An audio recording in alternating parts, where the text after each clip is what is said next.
Boa tarde, pessoal. Aqui é o Rafael, livreiro da Martins Fontes Paulista, mais uma vez. Prazer enorme estar com vocês em uma live literária muito especial, muito incrível. Hoje nós conversaremos com Marcelo Ariel, falaremos sobre o lançamento Subir pelo Inferno, Descer pelo Céu, publicado pela editora Cotter, agora em 2021. Esse é um super diário e um processo criativo do poeta durante o ano passado, enquanto estivemos no processo de isolamento em todo esse caos pandêmico.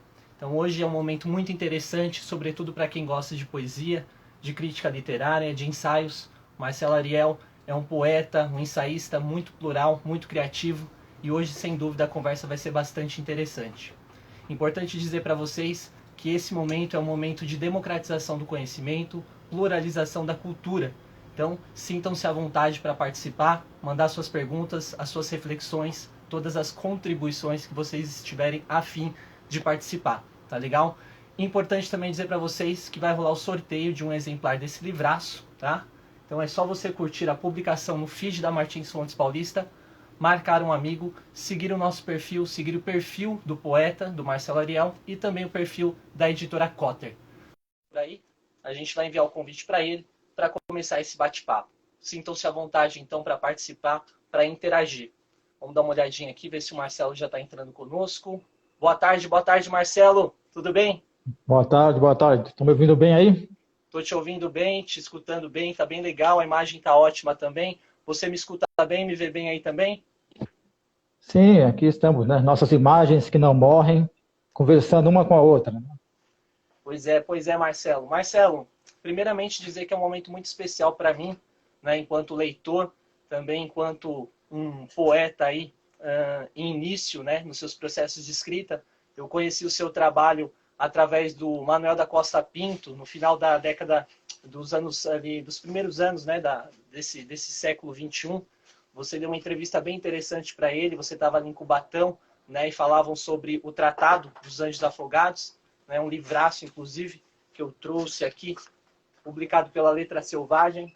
Esse daqui deu uma grande notoriedade, né, para o seu trabalho poético. E ali eu fiquei encantado contigo. Tive o enorme prazer de, quando entrei na Martins Fontes Paulista, eu conheci você aqui nos nossos corredores, né? Então, um prazer enorme, já de longa data, poder conhecer o seu trabalho e agora poder bater um papo contigo. Muito grato pela disponibilidade aí, pela participação da nossa live, Marcelo. Estamos aí. Estamos aqui para transformar a existência em vida, né? E vida é comunicação. A Perfeito. essência da poesia é comunicação.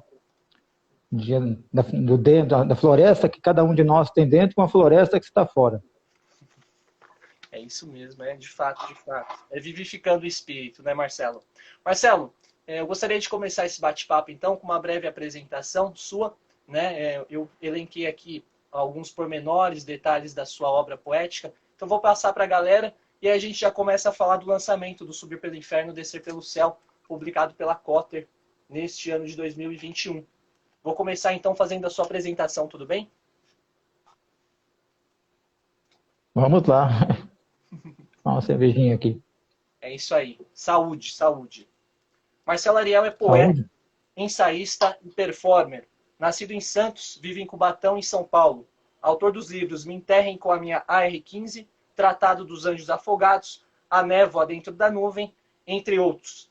No ano de 2019 foi lançado pela editora Cotter, ou Silêncio Contínuo, a poesia reunida do Marcelo. Diga-se de passagem que esse trabalho da Cotter, está aí na mão do Marcelo, está aqui também na minha mão, é um livraço, um livro incrível, né, que dedica aí a toda a poesia do Marcelo, feita entre 2007 e 2019, tá? Então é um trabalho muito bonito, muito rico, ficou bem interessante o trabalho gráfico, né, a capa, a contracapa, né, uma bela obra, né, que dá para acompanhar aí toda a genealogia da criatividade desse grande poeta contemporâneo brasileiro.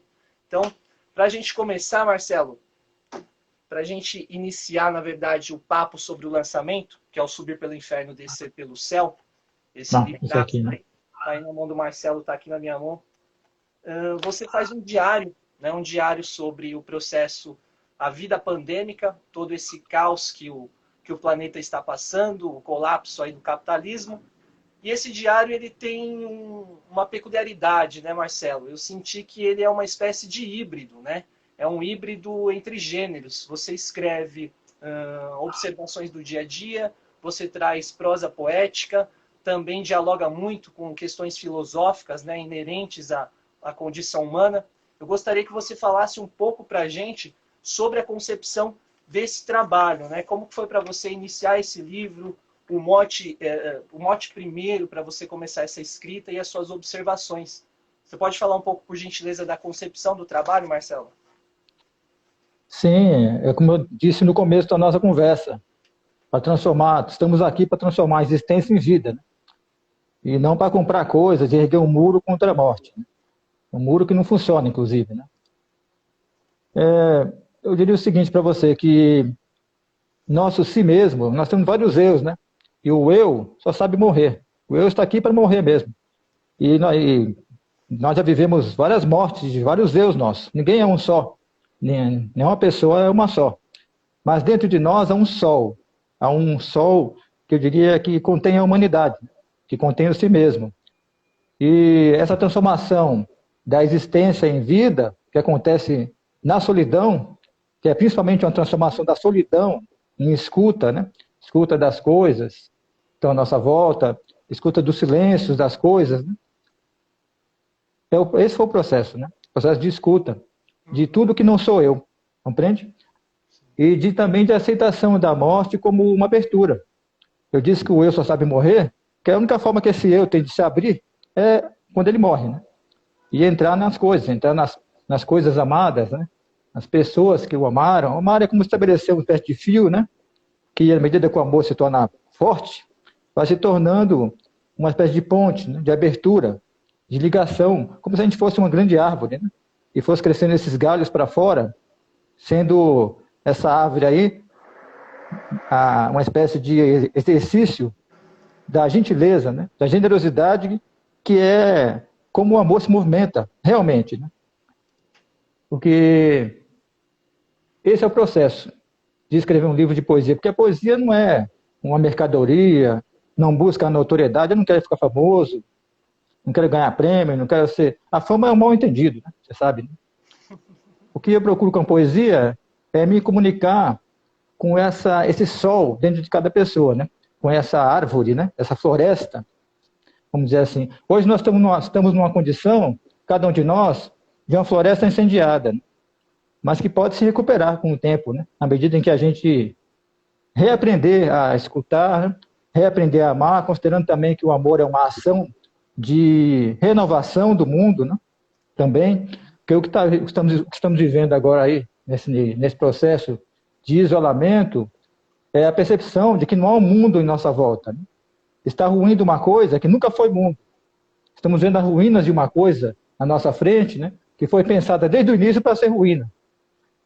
E nós não somos essas ruínas, nós somos a floresta que está sendo incendiada por esse movimento, vamos dizer assim, perverso, dessa religião terrível, chamada economia, né?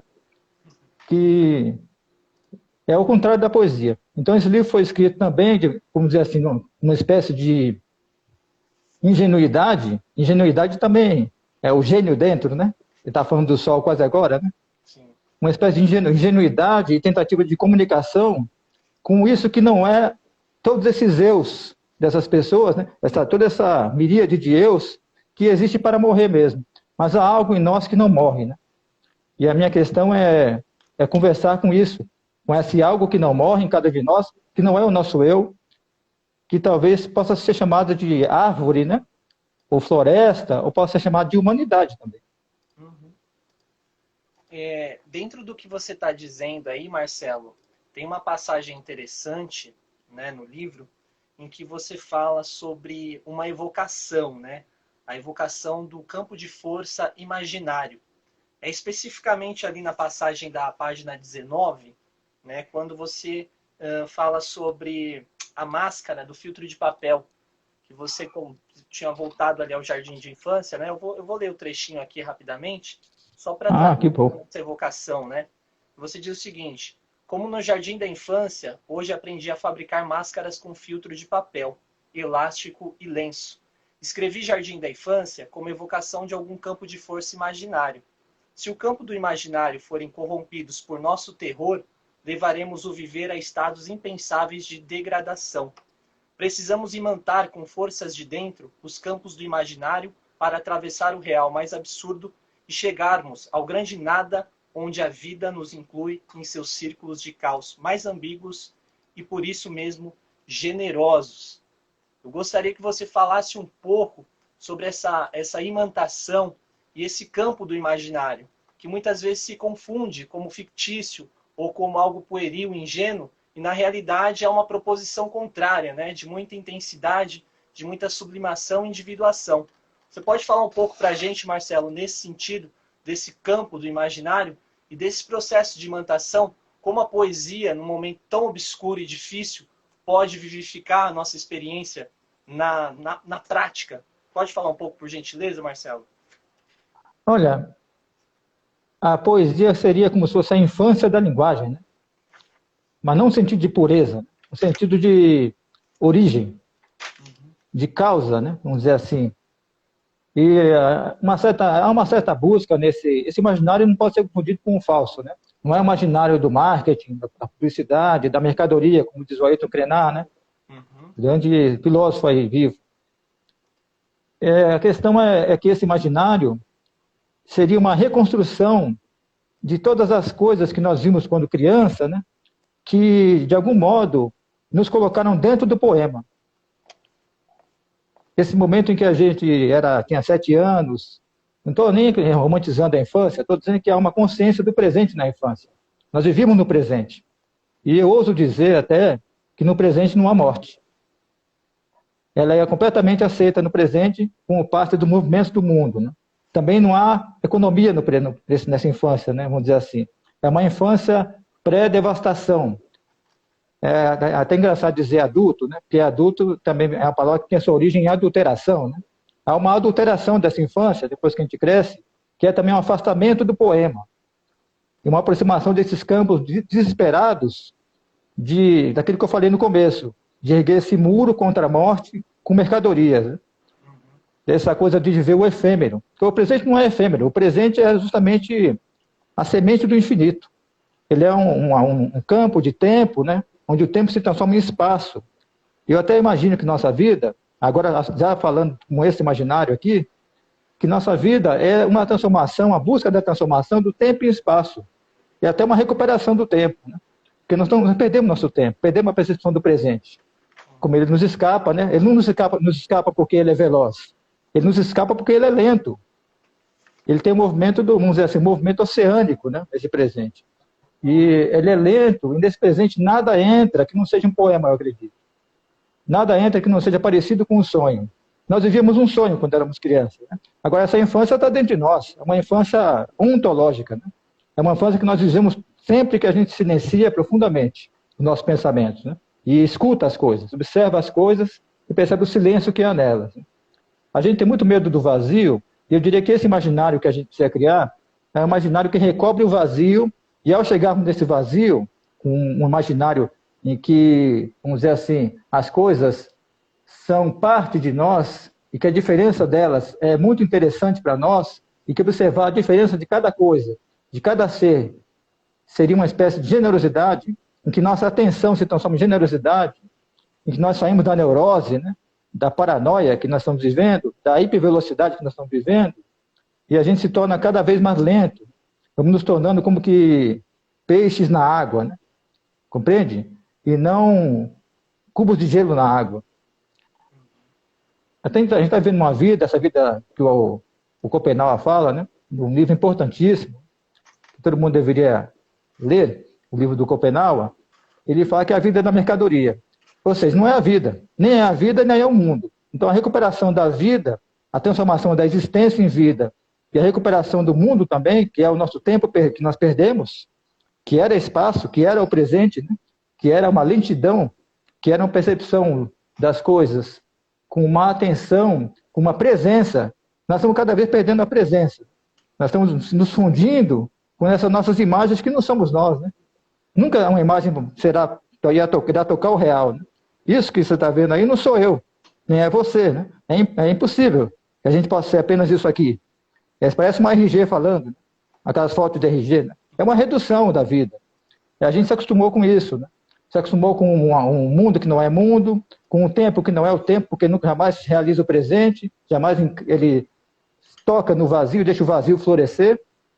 A gente se acostumou com coisas que são completamente terríveis, porque são coisas em que nós vamos perdendo o nosso, vamos dizer assim, a nossa capacidade de nos maravilhar. Quando eu falo imaginário, eu quis dizer assim, é a nossa capacidade de nos maravilhar. Tudo bem, há o terror à nossa volta. Mas da maneira que o terror foi construído por uma coletividade, ele tem que ser desconstruído também com ações. A gente precisa sair da passividade também e agir. Agir para desconstruir o terror. Mas agir à nossa volta. Agir no nosso raio de vida. Nesse nosso 1 quilômetro. Né? Os livros tibetanos, assim, livros antigos, né? Que eu chamo de poemas muito antigos, né? Livros tibetanos e egípcios, falam que a gente tem uma vida, vamos dizer assim, nossa vida assim, ela cobre mais ou menos 10 metros da nossa volta. Então, o que está a 10 metros da nossa volta, somos nós também. E eu até avanço isso com esse imaginário que eu falei para você, que eu alimento, né? uma poética do imaginário. Talvez tudo que esteja a 1 quilômetro de nossa volta seja a nossa vida. Talvez nós tenhamos corpos, né, que tenham, vamos dizer assim, uma irradiação de vida em volta deles, e que tudo que está em volta também é você. Essa expansão da sua interioridade para fora, né? E não esse recolhimento dela para dentro, com medo de morrer, com medo de não ser amado, essas coisas, né? A gente precisa, na verdade, expandir a nossa interioridade e, de algum modo, também dissolvê-la. E não há nenhum... Isso é uma coisa que vai acontecer com o tempo. Talvez aconteça só no dia que você morrer, mas pode acontecer antes, por essa percepção, essa construção de um outro imaginário, que seria o imaginário poético. Né? Sair um pouco dessa metafísica perversa do dinheiro. Né? Mas não é a questão de tensão com o dinheiro. O dinheiro é como a água. Todo mundo tem que ter dinheiro. Ele tem que ser distribuído como água, compreende? É um bem público. Aí já é outra questão que eu penso. Né? Então, o processo desse livro é um processo de expansão. Né? Eu acho mais importante a expansão do que a revolução. Expandir gestos de generosidade são muito pequenos, mas se forem expandidos, já recuperam o mundo. Compreende? Sim. E dentro dessa sua reflexão, né, Marcelo, eu acho que muitos referenciais. Você trouxe aí o Krenak, você trouxe o Schopenhauer, você é um grande leitor aí de Lautréamont, Rimbaud, enfim, grandes referenciais da poesia, da prosa, da filosofia, né? E esse seu pensamento peculiar, recheado de grandes referências, não impressiona só leitores comuns e convencionais. Né? A gente tem aí críticos, né, muito importantes do cenário literário brasileiro, que tem um apreço muito grande pelo seu trabalho, pela sua obra, né? E, inclusive, eu me recordei aqui de um recorte, de uma resenha aí, que nós dialogamos até anteriormente, do Tarso de Mello, né, o poeta ensaísta, e ele diz algo bem interessante sobre o seu lançamento. Né? Ele coloca lá, ele fala um pouco, né, da sua rotina e o que a gente sente desdobrando esse trabalho que você escreveu em 2020. Né? Ele diz o seguinte: os poetas que estão sobre a sua mesa se misturam aos mortos que se avolumam no noticiário. O lá fora e o aqui dentro explodem à medida que Marcelo se revolta para os livros com os olhos treinados na observação dos destroços. Um livro que se completa fora de seus limites, sem controle. Um livro imenso, crescente, infinito. Então, ele faz uma crítica muito bonita, né? Tece um texto muito bonito sobre esse trabalho e, de fato, não há exagero nenhum, né? Porque você tem um olhar de não aquele que está envolvido e está envolto ali na barbárie, mas o olhar do poeta, o olhar do observador, que consegue, né, transcrever, que consegue externar todas essas impressões de uma maneira muito lúcida e lírica. Esse lugar de observador, Marcelo, eu gostaria que você falasse um pouco para a gente, né, como encontrar esse lugar de observador, observador poeta, né, no meio de um caos pandêmico, você conseguir transformar todos esses destroços em rosas, né, que reverberam o seu brilho em todos os interlocutores. Como que é esse lugar de observador poético para você, Marcelo? Bom, primeiro, né, é preciso dizer uma coisa que é importante. Todo mundo é poeta. Todos são poetas, né? O mistério é como alguns são levados por um discurso, vamos dizer assim, uma certa captura, né? Por um sequestro, que eu até chamei de adulteração, né? Desse imaginário, que nosso eu é imaginário, né? Talvez nem exista eu nenhum, compreende? Dentro da mente, né? Como é que elas são levadas a parar? Entendeu? Alguns continuam a ser poetas, outros não, outros param, né? Então, nesse sentido, digamos assim, na infância de cada um, todos, em algum momento, estavam dentro do poema, entendeu? Sendo poetas, né? Ou seja, dentro do mundo. Porque eu sempre digo que quem escreve os poemas é o mundo. A questão da poesia é uma abertura para o mundo. Agora, quanto à questão da observação, eu sinto que é uma parte de nós que observa e uma parte que vive. Nosso trabalho talvez seja unir essas duas partes. Entendeu? Uma parte observa a vida e não interfere nela. E é a parte que vive, né? Vamos dizer assim, sem saber como, né? De maneira trabalhada. Né? Agora, a segunda questão é o horror. O horror é um cenário. O terror é um cenário.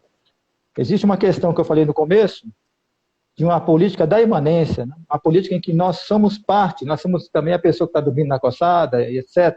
Nós somos os animais, somos tudo que está à nossa volta. Então, essa percepção do espaço como parte de nós é importante, porque existe um movimento contrário. Eu não sei o que acontece no Brasil, que os mais ricos, né, pessoas que têm mais, que são minoria, têm uma certa traços de psicopatia, eu acho. Né? Porque qual é o problema? Né? Elas têm muito... Eu acho que uma pessoa que acumula 1 trilhão de dólares é um psicopata. Eu acho que isso é uma doença, uma patologia isso aí. Já pensou você ter 1 trilhão de barcos, 1 trilhão de, sei lá, de cadernos? Parece uma coisa meio doentia, né? E eu não acho que essa doença afetou toda a humanidade. Talvez não tenha afetado você completamente. Então, existe também um certo antídoto dentro de nós, que é essa busca, esse mergulho para tentar contratar forças que nós temos dentro de nós, forças interiores. Né? E essas forças interiores nascem da observação, na medida em que a gente observa, pensa e age, em que nossos pensamentos se tornam um ato também, e que nossos pensamentos são pensamentos, vamos dizer assim, que não tem nenhuma relação conosco, são pensamentos para fora, em que nossa vida se volta para fora, que ela floresce como uma flor.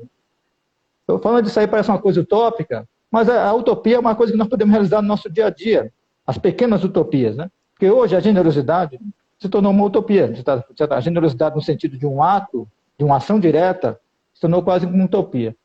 Um ato de poesia é um ato de generosidade também, fazer um poema, né? Um ato poético, no caso, né? Porque poesia quer dizer fazer. Então, como é que a gente faz nossa vida se tornar um poema? Né? Essa é a minha questão. Se a gente se fecha e é acuado por todas essas forças capitalísticas, né?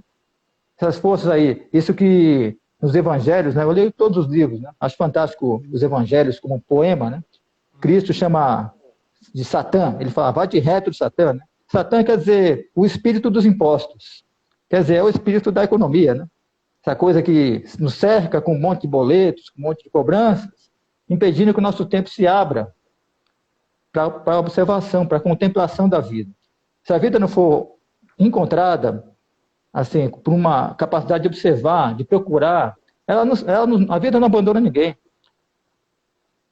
A morte, inclusive, é uma explosão da vida. A vida está explodindo em toda parte, mesmo através da morte. Isso leva a transformações. Nós somos seres em transformação. Se todas essas mortes aí, que são também nossas mortes, não nos transformarem em seres mais corajosos, o que a gente precisa agora é coragem. Eu duvido que vá haver um tipo de esquecimento, que é o que se planeja, que todos os governos planejam no fundo, que toda essa tragédia esteja esquecida, se a gente perceber que nessa tragédia também é um poema, também é um chamado para a coragem e para a transformação da nossa vida. Então, eu acho que eu tenho uma profunda fé em cada pessoa, entendeu? E na maneira como essa pessoa pode acessar suas forças de dentro para atravessar isso que está acontecendo. Porque se a angústia, né, como diz Jacques Lacan, né, não tem objeto, né, e Freud também fala isso, o amor tem objeto, né, a generosidade tem objeto, a coragem tem objeto. É acessar de você para uma ação para fora, uma transformação. Então, acho que mudar a vida nunca foi tão importante. E não é retornar ao que havia antes. Eu acho que retornar ao que havia antes da pandemia, isso vai ser a maior tragédia de todas. Porque depois da pandemia começa o que eu vou chamar aqui de a era da depressão. Essas pessoas que vão perceber esse luto, essas perdas todas, com perdas também de si mesmas, perdas da própria vida. Porque uma vida que nos transforma num ato de generosidade, né, ou num poema, né, ou nos transforma numa invenção dela mesma, como um ato de coragem e generosidade. Eu repito, a generosidade é muito importante. A generosidade é uma força tão grande que deveria queimar todas as bandeiras, todas as fronteiras do país. Generosidade e amizade. Não há maiores forças no mundo e nos universos do que isso. Amizade e generosidade. É o que a gente precisa encontrar. A gente precisa fortalecer esses laços de amizade com a natureza, com o que está à nossa volta, perceber que nós somos também uma árvore, nós somos a pessoa que está dormindo na calçada, nós somos aquela força que pode transformar, pela amizade, o mundo em mundo. Eu acho muito importante essa tomada de consciência, que nossa vida não é nossa. Ela é um raio, entendeu? Que se expande, talvez iluminando, talvez queimando. Depende da nossa disposição. Grato pela resposta, Marcelo. Sempre com todo o lirismo, né? Com toda a poética aí na fala, muito importante. O Oliver está por aqui, curtindo a fala do Marcelo. A Dani Santos também está conosco, acompanhando. A Jeane mandando saudações aqui para o Marcelo, acompanhando o trabalho Opa, dele. e aí, Jane, tudo bem? Enfim, o pessoal está aqui acompanhando a nossa conversa e seguramente também se deleitando. Mais rosas e rosas aí para o Marcelo, que é um grande admirador. Opa, obrigado, Thelma. Da natureza, né? Vejo aí pelos últimos registros do Marcelo com muitas flores, né? Muita cor, muito colorido e muito amor aí também no Instagram dele.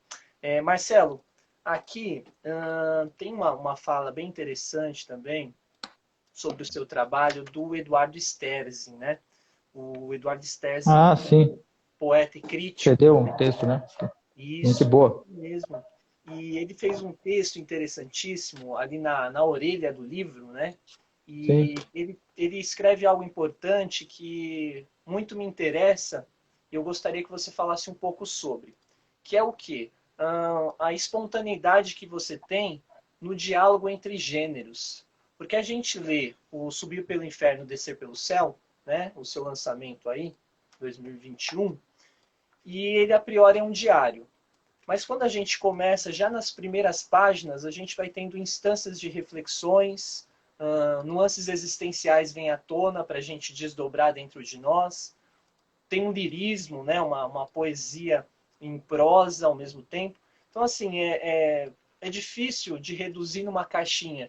Né? Se você faz um texto você faz um ensaio, se você faz uma prosa poética, né? Se você tem aforismos filosóficos, e tudo isso a gente sente também dialogando com você, né? Todas essas áreas, você trouxe Schopenhauer, você trouxe Lacan, você trouxe, né, referências de, entre aspas, diferentes compreensões de cosmo, recortes do planeta, da existência.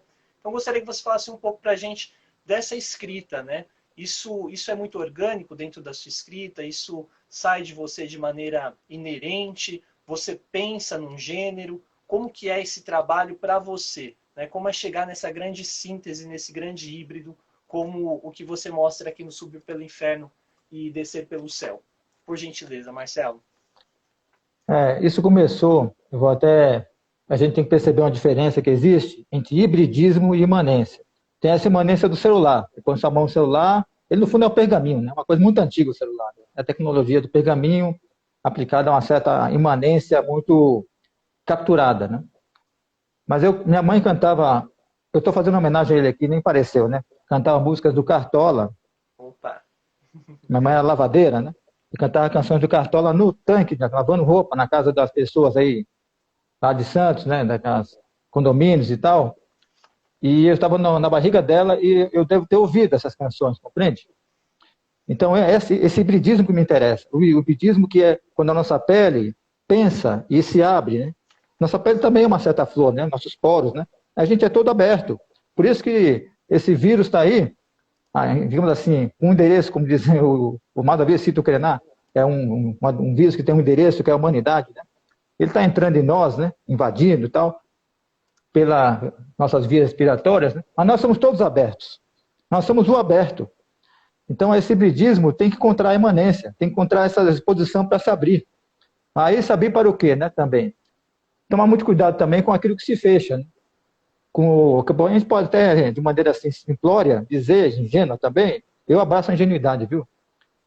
Eu sou uma espécie de Mishkin, né? Eu diria o seguinte,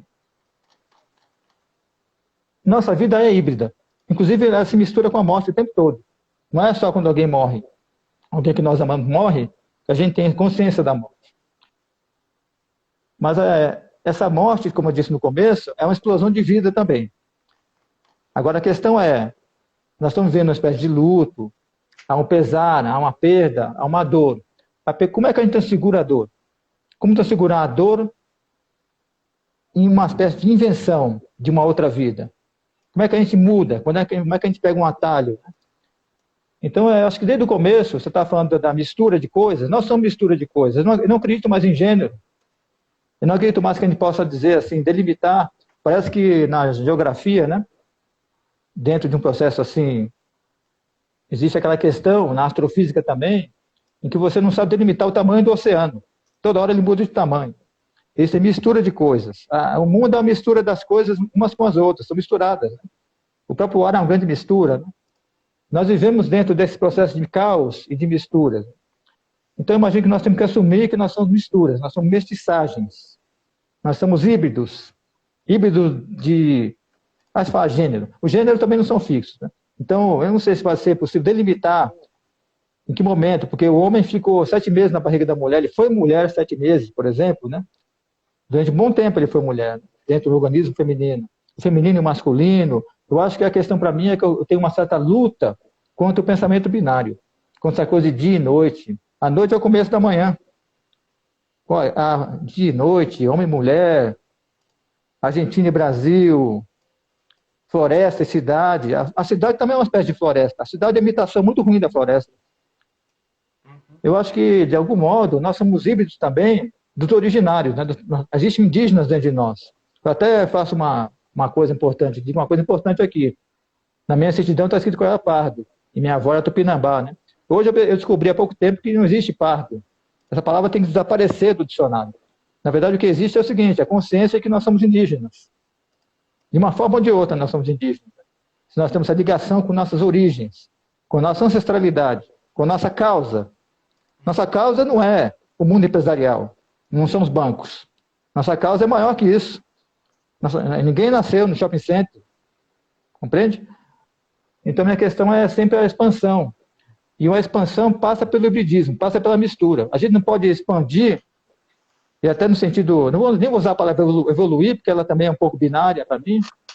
Eu queria expandir como ser sem a mistura, né? Então eu procuro misturar os gêneros, não porque esse é um pensamento, ou um estilo, ou um método, ou uma forma. Acontece de quando eu escrevo, né? É o mesmo processo, é um processo, como é que eu diria, como sonhar, né? O sonho é a mistura. No seu sonho, o sonho, inclusive, ele não reconhece a morte. No seu sonho, os mortos que você perdeu vão aparecer lá. Eles estão dentro de você. Então, nos meus sonhos, o mundo se mistura, o mundo de dentro se mistura com o de fora. Então, todo o processo, talvez, seja sonhar acordado, como Zé Clarice Lispector, né? De aprender a sonhar acordado, a levar esse estado de sonho para a nossa vida. E a amar como se estivesse sonhando, entendeu? Viver como se estivesse sonhando, de certa forma. Né? E não existe despertar. Despertar é um mito. Né? Despertar, compreender são mitos. Ninguém compreende nada e ninguém acorda. Eu acho que isso é um grande mito. E eu até chamaria esse nosso mundo de terceiro sono, até, no sentido mais metafórico. Né? Então, não é uma coisa assim. Acontece. Eu não quero distinguir o que é poesia, o que é prosa, entendeu? Eu acho que as coisas estão entranhadas. Né? Eu vou assistir um filme, se não tiver nesse filme 5 minutos de poesia, eu fico triste, entendeu? Se um filme, que é um produto mercadológico, às vezes, a maioria deles, o cara, assim, consegue chegar a 5 minutos de poesia, porque dentro dele é um poeta, imagine nossa vida, que é muito maior que um filme. Quantos minutos de poesia tem na nossa vida? Todo dia tem um momento de poesia. Nem que seja um momento em que a gente encara a dor, a morte, mas a transfiguração que essas coisas exigem de nós, precisa ser um poema. Ou uma canção, né? A gente precisa cantar a nossa vida também, a gente precisa cantar, dançar, compreende? Aí volta uma vez uma coisa muito importante, já falei várias vezes nele aqui, né? A entrevista do Krenak no Roda Viva. Quer dizer, alguém pergunta sobre a alegria de viver, o Snick pergunta, né? Ele responde que se você for convidado para uma dança cósmica, você vai triste ou você vai alegre, cabisbaixo, ou você vai cabeça erguida. A gente tem que caminhar nesse mundo pandêmico e pós-pandêmico de cabeça erguida, entendeu? Com a disposição de cantar a nossa vida, dançar a nossa vida, que é uma dança cósmica, como diz o Krenak. Que é o que eu estou lendo muito Krenak agora. E eu não tenho problema de citar, entendeu? Eu gosto muito dessa comunicação, dessa mistura, como eu falei antes. Eu sou a fusão, tem atrás de mim tem um monte de ancestrais, de pretos velhos, de pretas velhas, me empurrando para a vida. Os nossos motos vão empurrar a gente para a vida. E essa vida tem que ser transformada em vida. É só existência, né? Enquanto a gente ficar comprando e pagando boleto, a gente está só existindo. Existindo em função de um sistema perverso, de destruição, de corrupção do mundo, que é a nossa volta. Sim. Engraçado isso que você falou, Marcelo, porque me remeteu a um diálogo que eu tive semana passada com o Lourenço Mutarelli, e eu perguntei, né, para ele falar um pouco também sobre a questão da escrita, né, e de como lidar com esse processo de criação, né? E ele deu um conselho, né? Ele disse que era importante que não fôssemos tão duros com aquilo que estava se manifestando, né? Que não fôssemos tão duros, porque essa manifestação, ela era a nossa ancestralidade, né? Se apresentando, chegando. Então, é bonito você dizer isso, porque existe essa consciência, né? De que não é um fato isolado, né? A gente está manifestando já uma genealogia que muito nos antecede, né? Muito importante você dizer isso, porque acho que é fundamental dentro dessa compreensão de mundo, né, e uma compreensão estética também um pouco mais agigantadora, né, que dialoga com o imaginário. Né? Vou dar um recado aqui para a galera, só para o pessoal não se esquecer.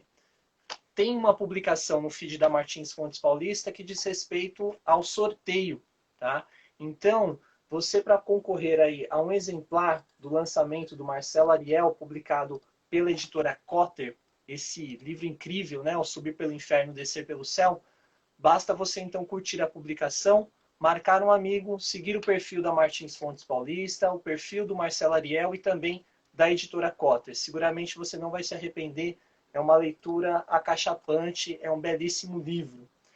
Marcelo, a gente falou um pouco aí do seu lançamento, desdobramos sobre questões estéticas, criativas, você com muita generosidade abarcou aí várias instâncias do seu trabalho, também desse momento, atravessando esse momento pandêmico, né? Você trouxe muitas coisas importantes, mas eu não poderia deixar de falar em específico, né? Comentar em específico sobre o Tratado dos Anjos Afogados, né, cara? Que é um trabalho assim que isso foi um estardalhaço na poesia nacional, né? Você chegou dizendo para o que veio, né, com muita força, com um lirismo muito grande, e eu acho que subvertendo até mesmo uma episteme classista, digamos assim, dentro da poesia. Para mim foi muito forte ver aquela sua entrevista, e eu revi várias vezes, porque eu vi um jovem, né, um jovem periférico, negro, com uma potência muito grande na fala, uma escrita fabulosa, e que muito me encorajou, eu novíssimo ali, sendo um jovem periférico também, a me inspirar para escrever também. E ali então eu ganhei uma grande força junto da sua fala. E em específico, foi lido ali, já, se eu não me engano, é o primeiro texto do tratado, né? É o Caranguejo que Aplaudem Nagasaki.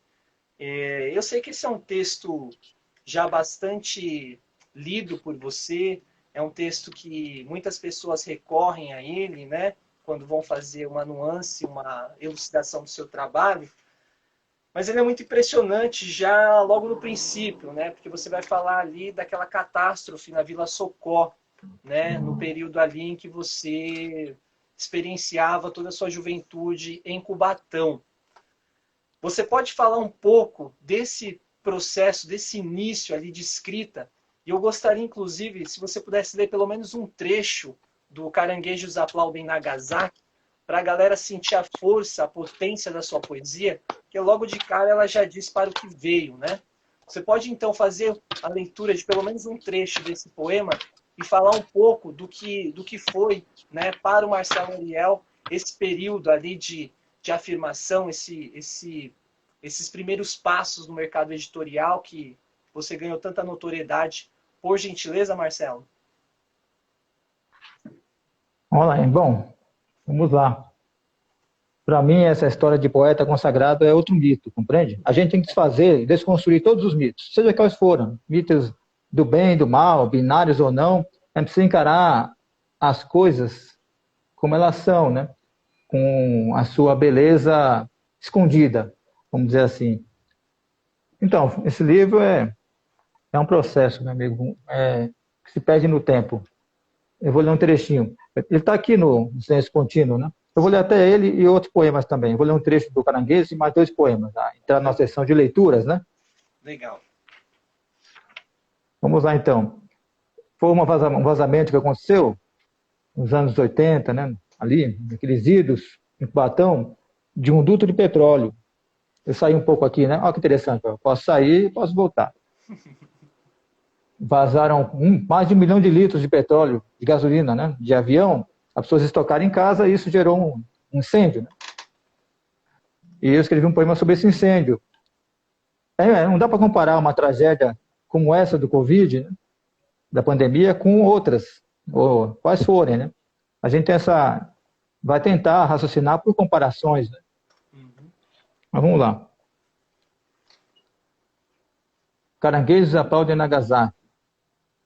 Vila Socó. Corpos em chamas se atiram na lama. Mulheres e crianças primeiro. Caranguejos aplaudem Nagasaki. Bebê de 8 meses é defumado, enquanto Beatriz agora entende o poema derradeiro. Beatriz, mãe solteira, antes de morrer, deu um inútil pontapé na porta. No ar, gritos mudos. A noite branca da fumaça envolve tudo. Alguém no bar da esquina pensa em Hiroshima. Nas vozes, horror e curiosidade acordaram a cidade se misturando. Dentro do inferno, olhos clamam. Por telefone, o ministro é informado. O fogo os consome. A sirene das fábricas não silencia. 2 serafins, passando pelo local, sussurram no ouvido do Criador. Vila Socó, meu amor. Uma velha permaneceu deitada, em volta da cabeça, na auréola, o último pensamento passa. O coro das sirenes, no meio do breu iluminado. Uma garça voa assustada com os humanos e seu inferno criado. No mangue, o vento move as folhas. Vou ler o final agora, né? Vila Socó estacionou na história ao lado de Pompeia, Joelma e Andréa Doria. Pensando nisso, ergo nesse poema um memorial para nós mesmos, vítimas vivas do tempo, onde se movimenta a morte, se espalhando na paisagem como o gás, que também incendeia o sol, bomba de extensão infinita. Beatriz sentou perto da porta e eu fico olhando o fogo, até que invade a cena a luz suave de um outro sol frio. Fim de jogo. O que não queima. Beatriz agora é outra coisa e contempla raios negros num céu negro, depois brancos num céu branco. Suavemente penetrei no jardim, onde uma única árvore existe. O incêndio acaba e a garça pousa no mangue, onde os anjos sonham. Naquela noite, um acordou, andou no meio das chamas e as chamas o queimaram. Eu vou aproveitar para ler também um outro. Na morte. Na morte, o núcleo do silêncio, onde logo estaremos. Uma vez dentro, sim é não, e não é nada. Os de fora dizem, morremos. Não podem ouvir nossa voz, um sussurro dizendo, tudo está em nós. E 2 poemas do tratado que estão aqui no O Silêncio Contínuo, né? Um trecho de um e um outro, chamado Na Morte. Grato pela leitura, Marcelo. Acho sempre importante, né, especialmente quando se trata de poesia, que o autor faça uma leitura, até porque é uma outra experiência também, né, poder acompanhar o autor lendo. Né? Eu sempre me recordo principalmente do Drummond fazendo a leitura e o quanto emociona, então eu gosto sempre desse momento. O Marcelo, ele está com um exemplar igual a esse aqui em mãos, né? Ah, tá aqui. Tão incrível aí, da editora Cotter, ou Silêncio Contínuo. Então aqui tem toda a poesia do Marcelo Ariel, né, que abarca do ano de 2007 até 2019. Então aqui você tem todos os livros de poesia do Marcelo, nessa edição lindíssima, que inclusive eles fizeram um trabalho editorial lindo também. Eu acho que deve dar para ver aí, logo de cara, abrindo o livro. Enfim, ficou muito bacana, muito bem feito. Permite uma coisa rápida. Se eu falei, eu li Na Morte, se a gente fala em morte, tem que falar em amor também. Eu li o Na Morte, eu vou ler também o Amor. Claro, claro, por favor. Permita, eu vou ler aqui. O amor, no ultrassonho, está sendo tecido, onde um polvo epiléptico, feito de dois corpos, procura em vão a luz entre carcaças. Depois se transforma num transparente e maravilhoso pássaro cego. Lindo, lindo. Lindo, lindo demais, lindo demais. Galera, você que está acompanhando aí até então, grato pela participação, grato por acompanhar. Lembrando vocês, está rolando um sorteio de um exemplar desse livraço do Marcelo Ariel, que acabou de chegar na livraria, publicado pela Cotter, tá? Subir pelo inferno, descer pelo céu. Então, basta você curtir a publicação no feed da Martins Fontes Paulista, marcar um amigo, seguir o perfil do Marcelo Ariel, o nosso perfil e também o perfil da editora Cotter, tá? Não deixem de participar do sorteio, vale demais a pena. É um livraço que vai trazer aí várias sublimações, várias reflexões, vai agregar demais aí no seu processo de leitura, tá? Marcelo, eu acho que é interessante, já por todo esse caminho, essa trajetória poética, ensaística que você tem, a gente entrar no tocante ali estrutural, na pedra angular do início dessa caminhada sua, dessa sua jornada poética, literária, né? E eu gostaria que você falasse um pouco sobre as primeiras leituras, sabe? Aquelas leituras epifânicas que transformam, que são divisoras de águas, né? No processo da escrita e você enquanto leitor, né? Quais autores você leu ali quando jovem que te emocionou demais?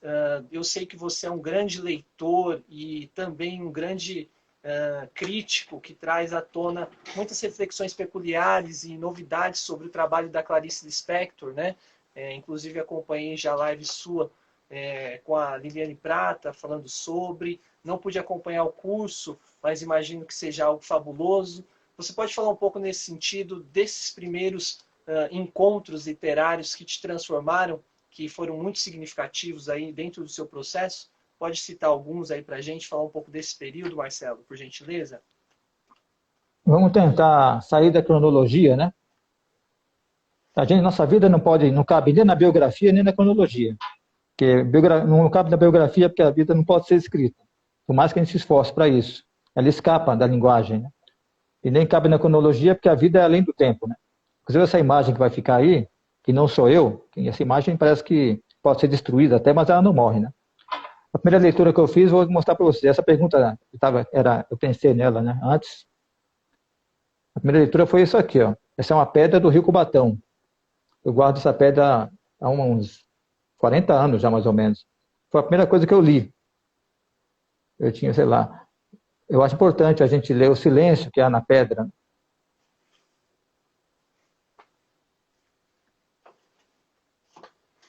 Antes de ler os autores, né? A gente procura ler as pessoas, ler as coisas. Ler o que nos ronda e nos vê e tenta falar conosco. A gente não entende a língua de quase nada. A gente não entende a língua da pedra, a língua da árvore, não entende a língua dos mortos, não entende a língua do gato, do cão, dos animais, dos pássaros. E, bom, Clarice Lispector foi importante. Eu e a Liliane Prata, em cursos, né? A gente atravessou praticamente toda a obra da Clarice Lispector. O Água Viva foi muito importante para mim. A leitura do Água Viva da Clarice, Drummond, muito importante. O Claro Enigma, né? Estamos vivendo um claro enigma agora. E a cada morte é um clarão que explode na nossa cara. Entende? Embora a gente não perceba, se ficar olhando para as notícias e estatísticas, né? Notícias e estatísticas, no fundo, escondem o, o clarão, vamos dizer assim, né, do acontecimento. E Kafka foi importante para mim, Marcel Proust, Dostoiévski, né? Cervantes, não tem muito mistério nessa lista. Esses autores que atravessam, que é uma linha vertical, que não são best-sellers todos, né? Alguns são até autores assim obscuros. Eu acho que a busca da obscuridade desses autores obscuros é importante também. Então, há muitos autores obscuros que eu conheci também nesse processo, né?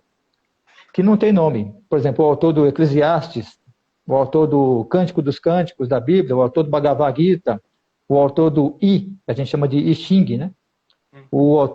Aí vem Lao Tse. Em vida, Lao Tse foi um autor obscuro, porque a gente conhecia Lao Tse, ou Lao Tse, né? Em chinês. Tantos, Montaigne, né? Os ensaios de Montaigne, está aqui, que eu estou lendo agora, né? Tanta coisa. Tá tudo aqui, fica me cercando. Rambaud, o Alberto Caeiro. A questão é assim, os livros que vão te encontrar, os livros que vão encontrar você, os livros que não os que você vai buscar, aquilo que você é como se aquilo que você procura te achasse, compreende? Então esses livros que foram atrás de mim, né? De certa forma, é que eu fui esbarrando neles, como quem está distraído no caminho e esbarra em luzes, né? Esbarra em pedras luminosas, vamos dizer assim. Importante demais. A biblioteca, olha, eu devo agradecer, eu existo como escritor, por causa da minha vizinha, a dona Marlene, que é uma preta, que ensinava as crianças a ler. Eu li, com 5 anos eu aprendi a ler. E existo como escritor por causa da Biblioteca Municipal de Cubatão, que é onde eu me refugiava. Eu acho que quando acabar a pandemia, o lugar que eu vou ter mais alegria de voltar a frequentar vai ser a biblioteca. A biblioteca é mais importante do que tudo, mais importante que a igreja. Tudo tem sua importância, compreende? Mas eu acho que a biblioteca é a minha igreja, de certa forma, a igreja laica. É onde eu me refugio dessa religião aí da economia, né? Dessa coisa perversa aí, que precisa ser transformada, né? Completamente em algo humano, né? Não é possível que o Brasil tenha 11 bilionários psicopatas, porque como é que pode haver no Brasil bilionários que não distribuem dinheiro? Qual o sentido de haver um bilionário no mundo, de guardar um monte de dinheiro? Não tem sentido, isso é uma patologia. Então, essa conversão da economia em patologia, esse pessoal, como existe Rambaud, né? Existe também o Rambaud da economia, que é Karl Marx, né? Você lê Karl Marx, né? De certa forma, sim. de alguma forma, né? Importante demais. E não quer dizer que a solução esteja na política partidária. A solução está na organização independente, autônoma, poética, generosa e corajosa da sociedade civil. Da união de todos os movimentos, né? Feministas, feminismos, movimentos indígenas, movimentos de igualdade de gênero. Nós precisamos nos unir, todos nós nos unirmos num grande campo de convergências, visando a transformação imediata da existência em vida. Sem dúvida. E quando você desdobrou um pouco sobre esses bilionários, né? E sobre esse acúmulo hediondo, e você mencionou algumas vezes o Krenak, e ele citou novamente, né, essa passagem no Roda Viva, que ele fala, olha, eu desafio então pegar essa elite, né, de bilionários e colocá-los num cofre, né, com daqueles segredos bem cabeludos, e que eles ficassem ali todos com o seu dinheiro para saber quanto tempo eles sobrevivem ali dentro, né? Ou seja, para o branco entender que o ser humano não come dinheiro, né? Assim, é uma instância última, né? De argumentação e de crítica, que é o óbvio, né? E ele mencionou uma outra coisa interessantíssima, ele falou, olha, nessa mágica do capitalismo existe até uma outra terra pronta, ou seja, né, é a própria histeria, o absurdo. Então é importante você colocar isso, né, nesse momento aí tão delicado e difícil. Dizer para você, Marcelo, a gente está aqui com 54 minutos de diálogo, né, uma conversa muito profunda, muito inspiradora, né, e de muita luz. E a galera está acompanhando aqui também. A Lucy está dizendo aqui parabéns pelo trabalho. Muita força aí para o Marcelo Ariel. Enfim, a galera está acompanhando aqui, mandando saudações. Eu acho que é mais saudações mesmo, né, Marcelo? No sentido de que o pessoal admira muito o seu trabalho, tem um respeito muito grande, assim como nós aqui da livraria. Então é importante dizer para você que é um prazer enorme, né, poder conversar contigo, falar sobre os seus trabalhos, sobre as suas obras. Sua generosidade não está só na escrita, né, também está na Imagina, presença e na fala. para mim tá bem. Então é um prazer enorme, é gigante esse momento para mim, enquanto indivíduo, enquanto leitor, né, enquanto livreiro. Idem. É importante demais, demais a sua presença aqui. Marcelo, para findar esse bate-papo aí, você traz, lógico, né, uma grande pérola, né, uma grande luz para esse momento difícil, obscuro, que é o seu livraço, né, mas uma obra importante que vivifica a nossa alma. Eu gostaria que você falasse um pouco, né, eu acho que as pessoas estão muito abaladas nesse momento, né, com uma dificuldade muito grande de lidar com essas transformações abruptas, com esse luto, né, um luto massivo e difícil de lidar.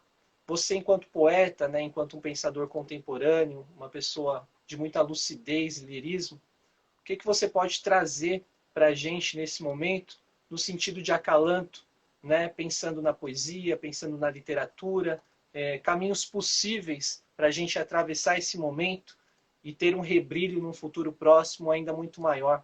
Você pode trazer aí uma reflexão sobre esse momento para a gente, Marcelo, para afindar esse bate-papo?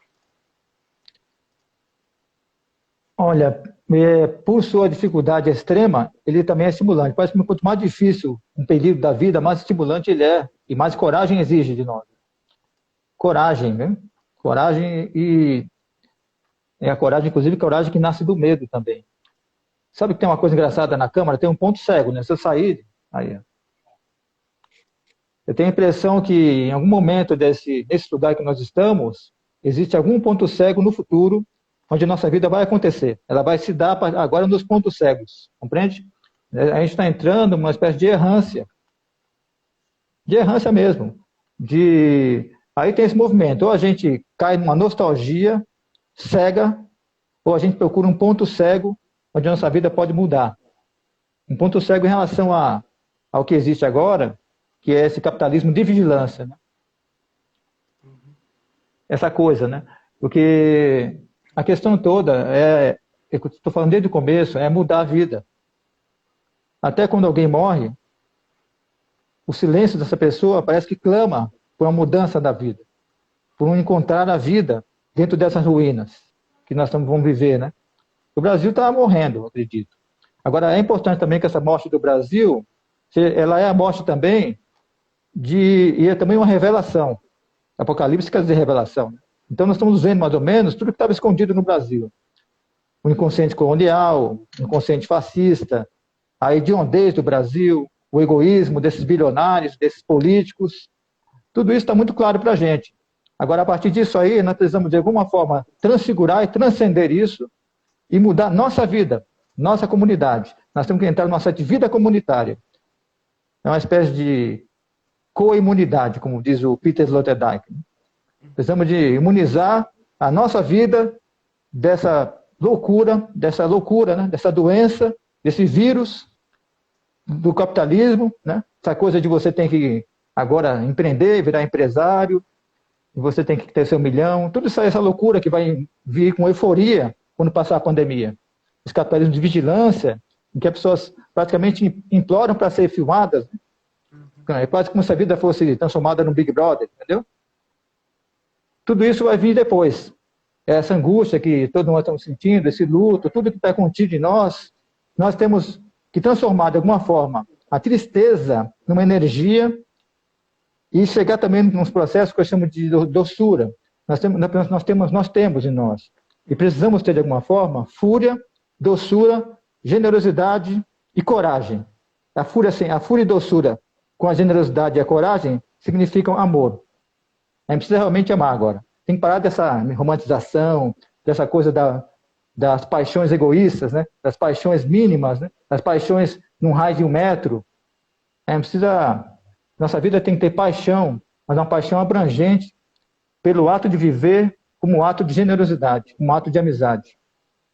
Eu acho que não há saída para nós, nessa errância, não há forças, né? Não encontraremos forças se a gente não conseguir ser generoso e amigo, sabe?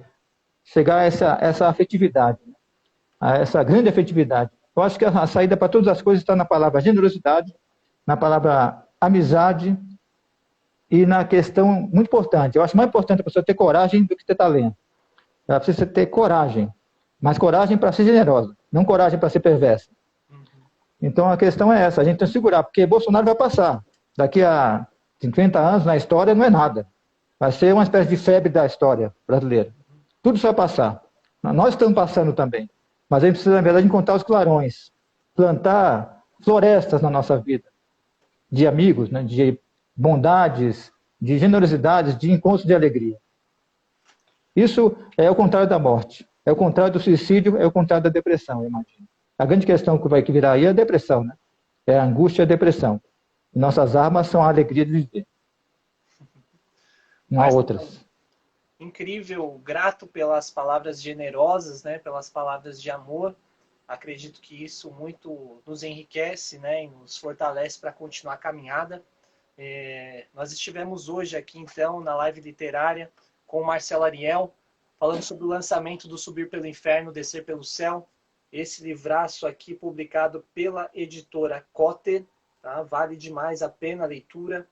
Você pode participar, inclusive, do sorteio, né? Curtindo a publicação no feed da Martins Fontes Paulista, seguindo o Marcelo Ariel, seguindo a editora Cotter, seguindo o nosso perfil e também divulgando, marcando aí os seus amigos, né? Para acompanhar esse super bate-papo que nós tivemos hoje com o Marcelo Ariel. Diga, Estamos com Marcelo. o tempo estourado, né? Essa capa aqui é uma obra, uma performance da Cláudia Sebe, né? Você vê, essa onda é a vida. E nós podemos escolher se a gente vai enfrentar a onda ou vamos subir a escada e ficar lá em cima, trepado lá em cima com essa coisa, né? De querer ser milionário, vamos dizer assim, e comprar coisas. Né? Marcelo, grato demais pela generosidade, pela gentileza, pelas palavras, pelo tempo que você disponibilizou para a gente aqui da Martins Fontes Paulista. Sem dúvida, um momento bastante enriquecedor para todos nós que acompanhamos aqui. Pudemos nos deleitar aí com as suas reflexões, com seus textos. Opa! Grato a todos e a todas que estiveram aí conosco, participaram, trazendo aí as suas saudações, trazendo as suas reflexões, né? É importante demais a evocação, e aí está a pedra, a primeira grande leitura, a primeira grande epifania do Marcelo Ariel. Marcelo, grato demais, ótimas leituras, cuide-se, fique bem. Opa, você Marcelo, também. até mais, Obrigado. galera. Muito grato. Até A live mais. fica gravada no Para perfil do todos. Martins Fontes Paulista, tá? E vai ficar também disponível no canal do YouTube. Marcelo, um abraço forte. Te vejo no futuro próximo aí nos corredores da É isso Martins aí. Fontes Paulista, É o beleza? abismo. O abismo é um céu. É isso aí. Até mais. Até mais, galera. Até mais. Boas leituras.